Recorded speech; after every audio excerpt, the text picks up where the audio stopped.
ये कहानी है एक आदमी और उसकी 3 बेटियों की है। उसकी बीवी कुछ साल पहले वफात पा चुकी थी।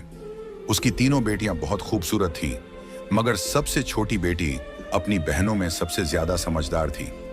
उसका नाम ज़ैनब था। करमदीन अपनी तीनों बेटियों से बहुत प्यार करता था। उसने कभी अपनी बेटियों को मां की कमी महसूस नहीं होने दी। वह अपनी बेटियों की हर ख्वाहिश पूरी करता था। अब करमदीन की बेटियां बड़ी हो चुकी थीं और अपने पिता के लिए खुद से खाना बनाने लगी थीं।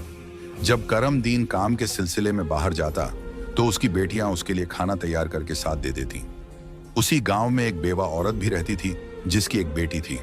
उस बेवा की आदत थी कि वह हर घर में कुछ ना कुछ मांगने के लिए चली जाती थी। जब करमदीन की बेटियां अपने पिता के लिए खाना बनाती तो वह औरत अक्सर उसी समय उनके घर आग मांगने के लिए आ जाती। लेकिन करमदीन की सबसे छोटी बेटी ज़ैनब को वह बेवा औरत बिल्कुल भी अच्छी नहीं लगती थी। जब भी वह औरत उनके घर आती, ज़ैनब अपनी बहनों से कहती, यह औरत हमारे घर क्यों आती है? यह औरत बिल्कुल भी अच्छी नहीं है। बड़ी दोनों बहनें ज़ैनब को समझाती, देखो, यह बेवा औरत है और गरीब है। अगर हमारे घर से आग ले जाती है तो इसमें तुम्हारा क्या नुकसान है? ज़ैनब अपनी बहनों की बातें सुनकर चुप हो जाती, लेकिन वह कहती, देख लेना, यह औरत एक ना एक दिन हम सबके लिए मुसीबत खड़ी करेगी।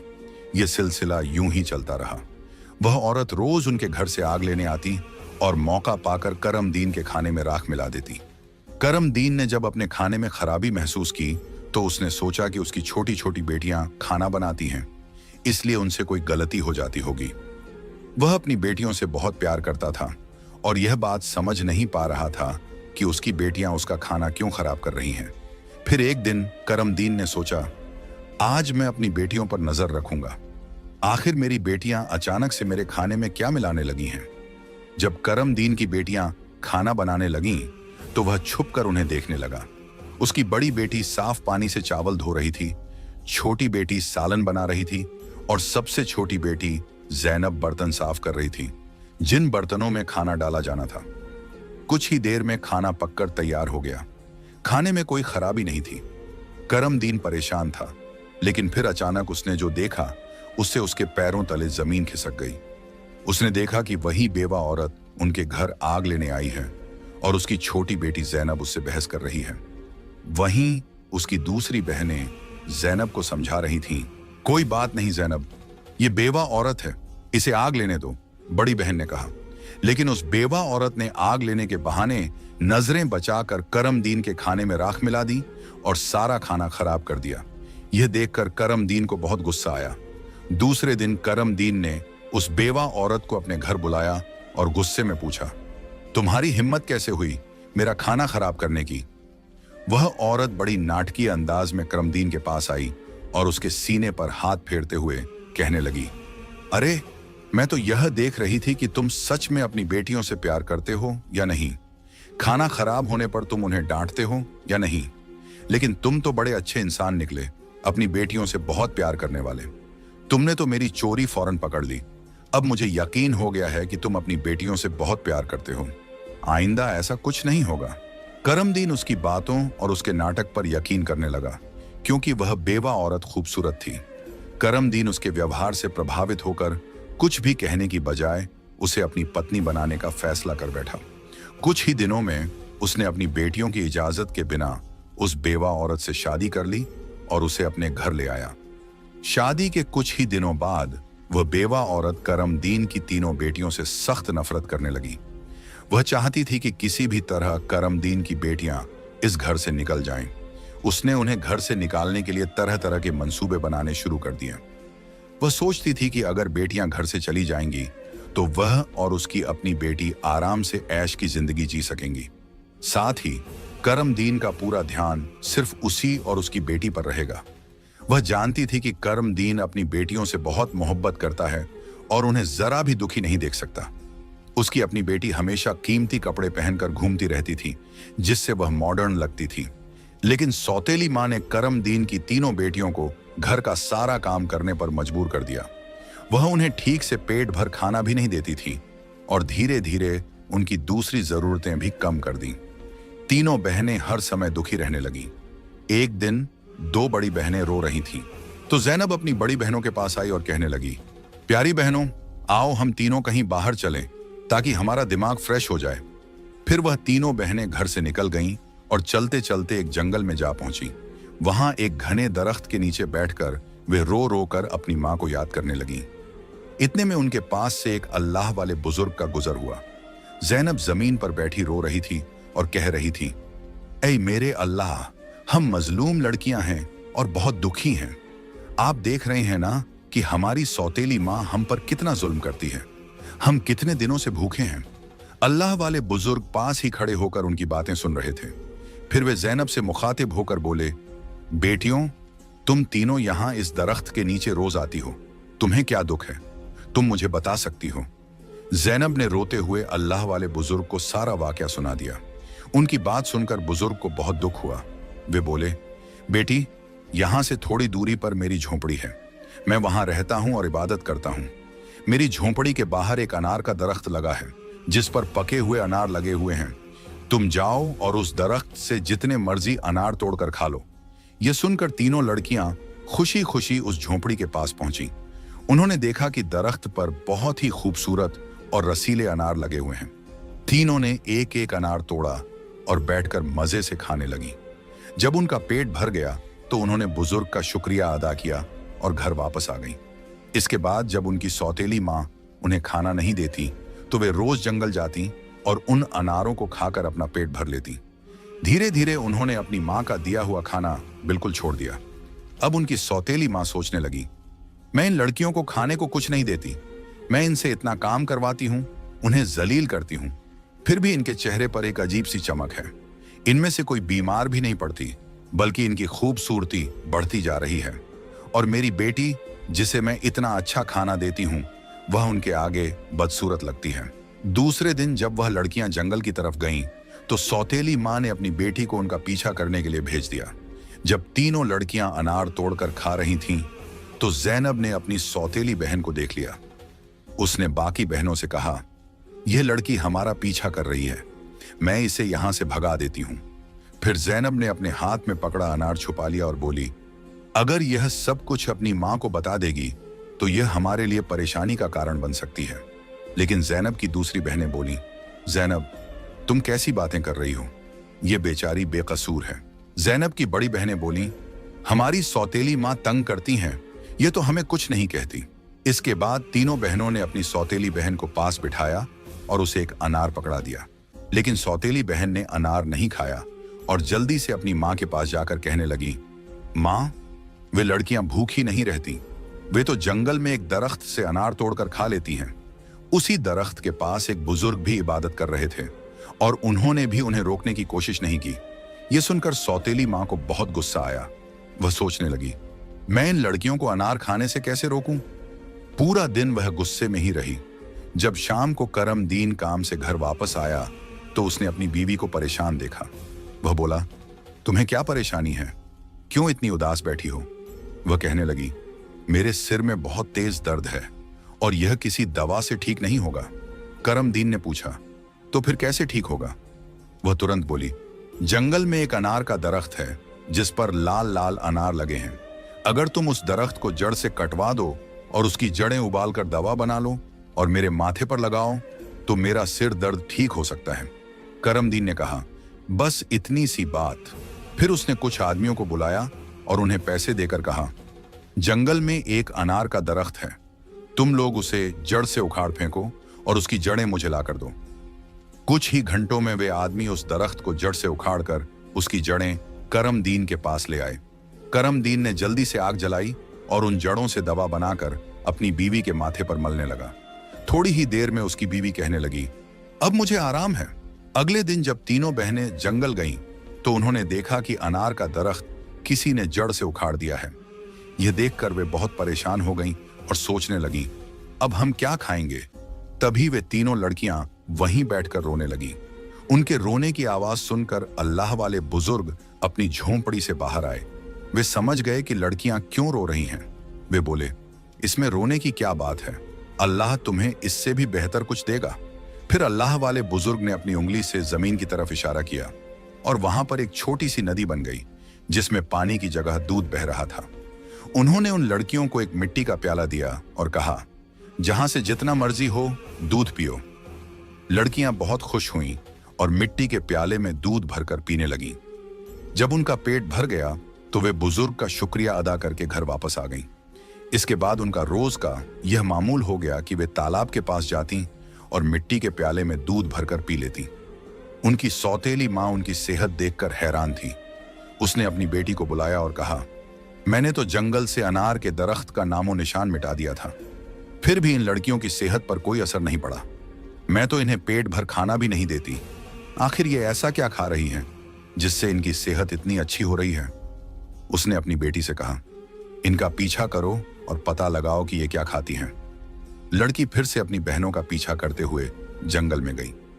जब तीनों मिट्टी के प्याले से दूध पी रही थीं, तो जैनब ने पीछे मुड़कर देखा। उसने अपनी सौतेली बहन को चुपचाप खड़ा देखकर बाकी बहनों से कहा, देखो ये लड़की फिर हमारा पीछा कर रही है। जैनब ने अपनी बहनों से कहा, तुम लोग जल्दी उठो और इसे यहां से भेजो, क्योंकि अगर इसने हमारे तालाब को देख लिया तो यह घर जाकर सब बता देगी और फिर घर में हंगामा खड़ा हो जाएगा। लेकिन जैनब की बड़ी बहनों ने उसे डांटते हुए कहा, तुम्हारा आखिर मसला क्या है? माना कि हमारी सौतेली माँ हम पर जुल्म करती है, लेकिन इसमें इस बेचारी का क्या कसूर? जैनब यह सुनकर चुप हो गई। इसके बाद तीनों ने अपनी सौतेली बहन को नदी के पास बिठाया और मिट्टी के प्याले में दूध भरकर उसे दिया। उस लड़की ने दूध पिया और जल्दी से अपनी माँ के पास पहुंचकर तालाब और दूध वाली पूरी बात बता दी। सौतेली माँ को यह सुनकर बहुत गुस्सा आया। उसने अपने गांव के कुछ आदमियों को बुलाया और कहा, तुम जितने पैसे चाहो मैं तुम्हें दूंगी, लेकिन तुम्हें जंगल में जाना होगा। वहां एक बुजुर्ग की झोंपड़ी और तालाब है। तुमने वो झोंपड़ी खत्म कर देनी है और तालाब में मिट्टी डाल देनी है। बदले में तुम्हें बहुत पैसा मिलेगा। कुछ ही देर में वे आदमी उसकी मर्जी के मुताबिक सब कुछ करके लौट आए। वह औरत अब बहुत खुश थी। अगले दिन जब तीनों बहनें जंगल में गईं, तो उन्होंने देखा कि वहां न तो तालाब है और न ही बुजुर्ग की झोंपड़ी। यह देखकर उन्हें पहाड़ जैसा दुख हुआ। वे वहीं बैठकर रोने लगीं और भूखी प्यासी अपने घर लौट आईं। उनकी सौतेली माँ यह देखकर बहुत सुकून महसूस कर रही थी। एक दिन वह फिर बीमारी का बहाना बनाकर लेट गई। शाम को जब करमदीन घर आया तो उसने अपनी बीवी को प्यार से कहा, चाहे मेरा सब कुछ बिक जाए, लेकिन मैं तुम्हें कुछ नहीं होने दूंगा। तुम्हारा इलाज सबसे अच्छे डॉक्टर से करवाऊंगा। लेकिन उसकी बीवी कुछ और ही चालें चल रही थी।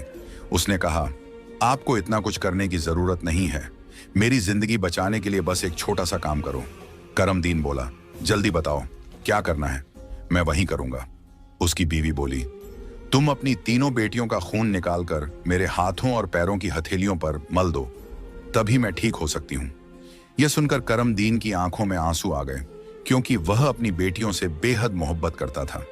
वह चुपचाप कमरे से बाहर निकला और अपनी बेटियों को ढूंढने लगा, लेकिन बेटियां घर में नहीं थीं। वह परेशान होकर उन्हें ढूंढते ढूंढते कब्रिस्तान पहुंचा। वहां उसने देखा कि उसकी तीनों बेटियां अपनी मां की कब्र के पास बैठकर रो रही हैं। यह देखकर करमदीन का दिल कांप गया। एक तरफ उसकी बीवी की ख्वाहिश थी और दूसरी तरफ उसकी बेटियों की जिंदगी। करमदीन को समझ नहीं आ रहा था कि वह क्या करे। उसने सोचा कि उसकी बीवी उसकी बेटियों से कभी खुश नहीं होगी और उसकी बेटियां अपनी सौतेली मां के साथ खुश नहीं हैं। इसलिए उसने फैसला किया कि बेटियों को कहीं दूर ले जाएगा। उसने अपनी बेटियों को गले लगाया और कहा, ऐ बेटियों, तुम क्यों परेशान होती हो? मैं तुम्हें कहीं और ले चलता हूं। वह अपनी बेटियों को एक घने जंगल में ले गया। वहां उसने मिट्टी का चूल्हा बनाया और बेटियों को खाना बनाकर खिलाया। जब बेटियों ने पेट भरकर खाना खा लिया तो वे एक दरख्त के नीचे सो गईं। करमदीन ने अपनी बेटियों को वहीं सोते हुए छोड़ दिया और वहां से भाग गया। उसके दिल में यही ख्याल था कि कम से कम मेरी बेटियां जिंदा तो रहेंगी और अपनी सौतेली मां के जुल्म से बची रहेंगी। रास्ते में उसने एक हिरण का शिकार किया और उसका खून लेकर अपनी बीवी को दे दिया। उसकी बीवी ने वह खून अपने हाथों और पैरों पर लगाया और खुश होकर कहा, अब मुझे आराम है। उसे यकीन हो गया कि करमदीन ने अपनी बेटियों को मार दिया। दूसरी तरफ जब तीनों बहनें जागीं तो उन्होंने देखा कि उनका बाप उन्हें छोड़कर जा चुका है। वे अपने बाप को पुकारने लगीं। जंगल में जंगली जानवरों की आवाजें सुनकर वे डर गईं और रोने लगीं। इत्तेफाक से उसी जंगल में 3 दोस्त शिकार के लिए आए थे। जब वे शिकार करके लौटने लगे तो उनमें से एक दोस्त, जिसका नाम नासिर था, कहने लगा, मुझे लगता है, नासिर ने कहा, यहां कोई मुसीबत में है। क्या तुम लोग किसी के रोने की आवाज नहीं सुन रहे? मुझे तो किसी के रोने की आवाज आ रही है। चलो जल्दी से देखते हैं, शायद किसी को हमारी मदद की जरूरत हो। फिर तीनों दोस्त आवाज की दिशा में चल पड़े। आगे जाकर उन्होंने देखा कि 3 खूबसूरत लड़कियां बैठी हुई रो रही हैं। नासिर आगे बढ़ा और उनसे पूछा, तुम यहां अकेली क्या कर रही हो और इतना क्यों रो रही हो? जैनब ने नासिर को अपनी पूरी कहानी सुना दी। लड़कों को उन पर बड़ा तरस आया। वे आपस में कहने लगे, क्यों ना हम इन लड़कियों से शादी कर लें? इन्हें एक छत मिल जाएगी और हमारी जिंदगी भी सुकून से गुजरने लगेगी। फिर उन तीनों लड़कों ने उन तीनों लड़कियों से शादी कर ली। जैनब की शादी नासिर के साथ हो गई। संयोग से उन तीनों दोस्तों के घर पास पास थे। तीनों बहनें खुशी खुशी अपने अपने घरों में रहने लगीं। 1 साल के बाद जैनब के घर में बेटे की पैदाइश हुई। ये देखकर नासिर के दोस्त और जैनब की बहनें बहुत खुश हुईं। धीरे धीरे जैनब का बेटा 2 साल का हो गया। एक दिन नासिर ने अपने दोस्तों से कहा, मेरा आज फिर जंगल में शिकार करने का मन हो रहा है, चलो शिकार पर चलते हैं। लेकिन उसके दोस्तों ने मना कर दिया और कहा, हमें तो किसी जरूरी काम से जाना है, हम तुम्हारे साथ जंगल नहीं जा सकते। नासिर ने जैनब से इजाजत ली और अकेला ही जंगल में शिकार के लिए चला गया। लेकिन इसके बाद कई दिन गुजर गए और नासिर घर वापस नहीं आया। जैनब बहुत परेशान हो गई। उसकी बहनें भी उसकी चिंता देखकर चिंतित हो गईं। जैनब के जीजा नासिर के दोस्त ने उसे तसल्ली देते हुए कहा, तुम फिक्र मत करो, हम नासिर को ढूंढकर जरूर वापस लाएंगे। लेकिन करनी खुदा की यह हुई कि नासिर के दोस्त भी उसे ढूंढने जंगल गए, लेकिन वे भी वापस नहीं लौटे। उन तीनों बहनों पर एक बार फिर से गम का पहाड़ टूट पड़ा। एक दिन जैनब अपने बेटे को सुला रही थी कि दरवाजे पर दस्तक हुई। उसने जल्दी से जाकर दरवाजा खोला तो क्या देखती है कि एक बुजुर्ग फकीर जिसने हरे रंग के कपड़े पहने हुए थे दरवाजे पर खड़ा है।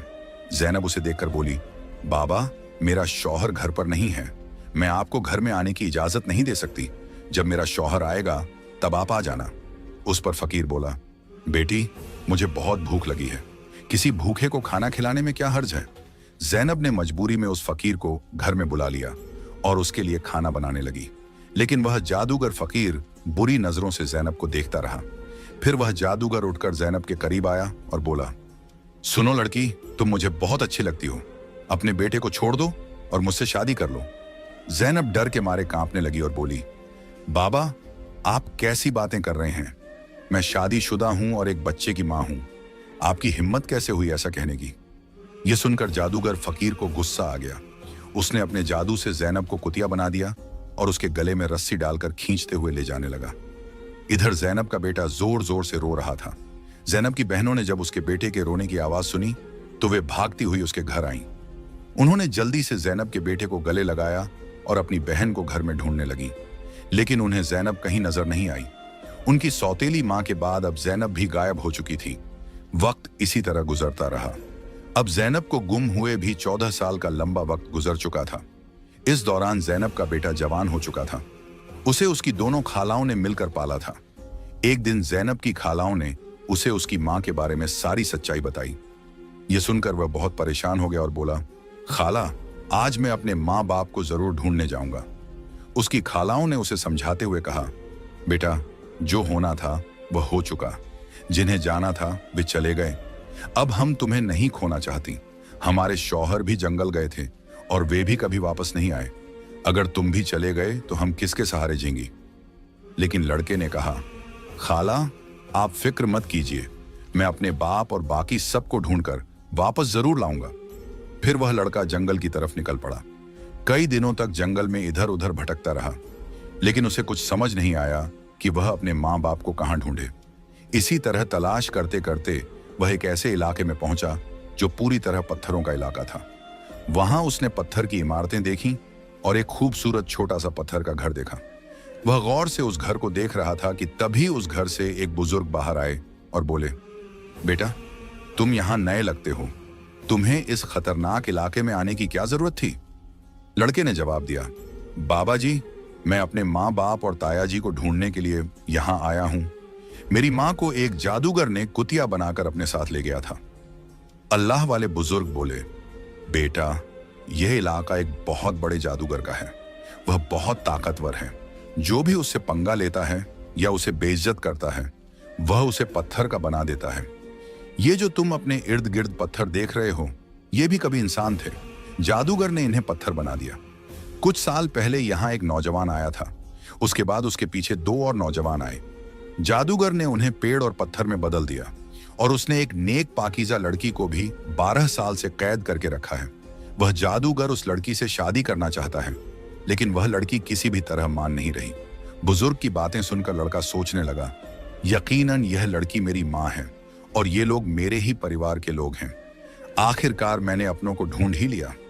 इसके बाद लड़के ने बुजुर्ग को अपनी सारी कहानी बताई और कहा, बाबा जी, आप मेरी मदद करें। इन लाचार लोगों को बचाने का कोई तरीका बताएं। बुजुर्ग, जिनकी झोंपड़ी को कभी ज़ैनब की सौतेली माँ ने जला दिया था, मुस्कुराए और बोले, बेटा, अल्लाह हमेशा नेक दिल वालों की मदद करता है। तुम्हें हिम्मत नहीं हारनी चाहिए। अल्लाह वाले बुजुर्ग मजबूरन इस खतरनाक इलाके में आकर रहने लगे।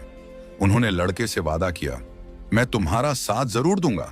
बुजुर्ग सोचने लगे, क्या पता इस लड़के की मां को छुड़वाने से बाकी कैदियों को भी जादूगर की कैद से आजादी मिल जाए।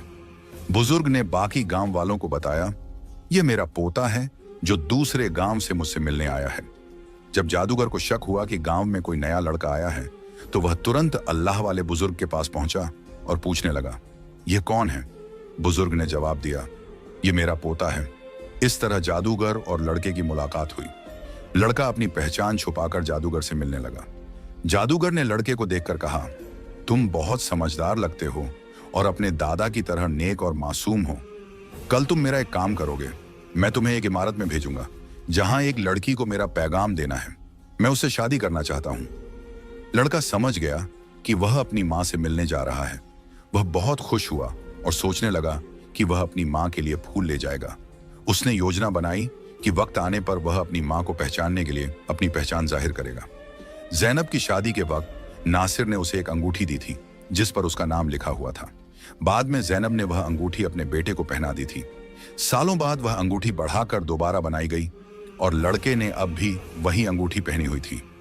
अल्लाह वाले बुजुर्ग ने लड़के से कहा, अपनी अंगूठी को फूलों के गुलदस्ते में छुपा दो। जब तुम्हारी मां इसे देखेगी तो वह तुरंत तुम्हें पहचान लेगी। लेकिन यह काम आसान नहीं होगा। जादूगर ने ज़ैनब की निगरानी के लिए एक चौकीदार तैनात कर रखा है जो हर वक्त सख्ती से नजर रखता है। जादूगर अल्लाह वाले बुजुर्ग की बहुत इज्जत करता था और उनके पोते को नेक समझता था। उसने लड़के को गुलदस्ता देकर रोजाना ज़ैनब के पास भेजना शुरू कर दिया। लड़के की कम उम्र महज 14 साल की वजह से जादूगर को उस पर कोई शक नहीं हुआ। ज़ैनब को एक कमरे में कैद करके रखा गया था जहां किसी मर्द को जाने की इजाजत नहीं थी। लड़का रोजाना गुलदस्ता लेकर ज़ैनब के पास जाता और वहां जादूगर की एक दासी हमेशा ज़ैनब के साथ रहती। एक दिन किस्मत ने लड़के का साथ दिया। ऐसा मौका मिला जब कमरे में ज़ैनब के सिवा कोई नहीं था। लड़के ने जल्दी से अपनी उंगली से अंगूठी उतारी और फूलों के गुलदस्ते में छुपाकर ज़ैनब के कदमों में रख दिया। जैसे ही गुलदस्ता जमीन पर रखा, अंगूठी की आवाज हुई। ज़ैनब ने हैरानी से गुलदस्ता उठाया और फूलों में बंधी अंगूठी को पहचान लिया। यह वही अंगूठी थी जो उसने सालों पहले अपने बेटे को पहनाई थी। ज़ैनब की नजरें फौरन गुलदस्ता लाने वाले लड़के की तरफ उठीं। दोनों की नजरें मिलते ही हकीकत साफ हो गई। जादूगर ने ज़ैनब को कैद कर रखा था, लेकिन उसका बेटा अपनी मां को आजाद कराने का मंसूबा बनाने लगा। ज़ैनब ने जादूगर से शादी की रजामंदी जताई और उसकी ताकत का राज मालूम किया। जादूगर ने बताया कि उसकी जान एक तोते में है जो एक पिंजरे में बंद है और एक घने जंगल के दरख्त के नीचे सख्त पहरे में रखा गया है। ज़ैनब ने यह राज अपने बेटे को बताया, लेकिन उसे खतरे से बचाने के लिए जाने से मना किया। फिर भी बेटे ने अपनी मां को यकीन दिलाया कि वह कामयाब होकर लौटेगा। कई दिनों की मशक्कत के बाद वह जंगल में पहुंचा। एक मौका देखकर उसने तोते को पिंजरे से निकाल लिया और जादूगर की इमारत तक वापस ले आया।